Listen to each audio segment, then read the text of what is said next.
नमस्कार दोस्तों, स्वागत है आप सभी का आपके favourite channel easy GST for you में।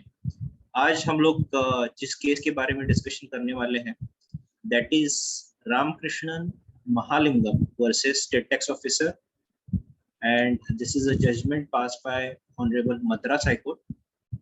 ये जो मैटर है that is pertaining to the revocation of cancelled registration, और रिवोकेशन ऑफ कैंसल्ड रजिस्ट्रेशन के जो प्रोविजंस है उसमें एक क्रूशल डिसीजन माना जाता है। फैक्ट्स ऑफ द केस ऐसे है कि ये जो टैक्स पेयर है is a proprietor of one proprietary concern थे, और 6 कंसेक्यूटिव पीरियड्स के लिए रिटर्न ना फाइल करने की वजह से इसका रजिस्ट्रेशन कैंसिल किया गया था स्टेट टैक्स ऑफिसर के तरफ से।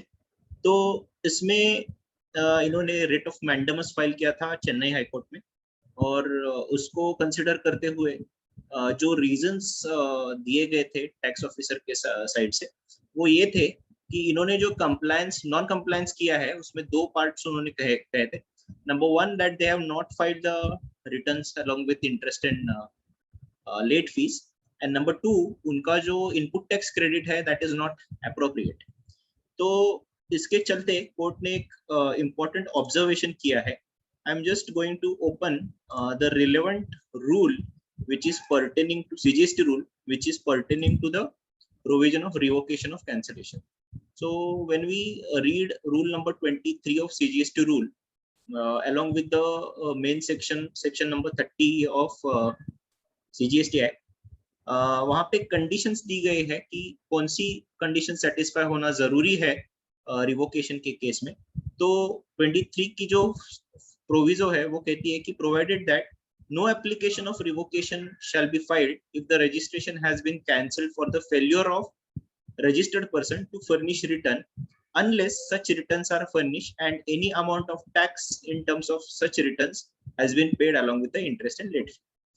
तो जब भी हम लोग REG 21 फाइल करते हैं दोस्तों, तो आपको पता होगा कि it cannot be filed online up till we file all the returns till the date of cancellation of registration. तो this is a prime condition.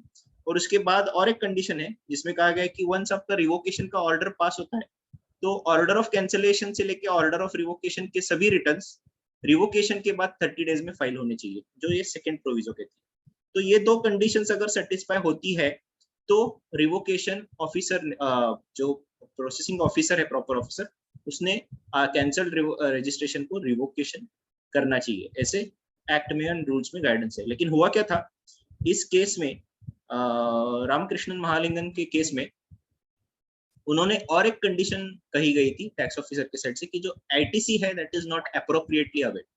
तो कोर्ट ने जो ऑब्जर्वेशन किया है, if you specifically read para number 9 of the judgement, it specifically says that to state that registration will not be revived since the petitioner has incorrectly availed the input tax credit would be putting cart before the horse।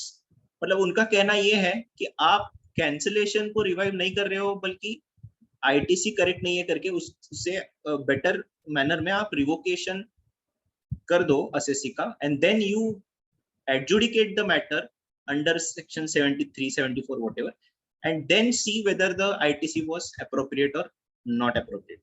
तो ये important observation है court की तरफ से दोस्तों, and it talks about the jurisdiction given to the reviving authority to revive the cancelled registration, whether he can go into such details such as valuation, ITC, etc. at the time of reviving the registration, or he should stick to only reviewing of the whether the returns up to the date of cancellation order are passed and the taxes have been paid along with the interest and late fees।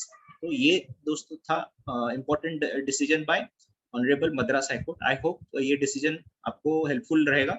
If you like the video, please hit the like button and don't forget to subscribe to our channel Easy GST for you and share this video। Thank you so much।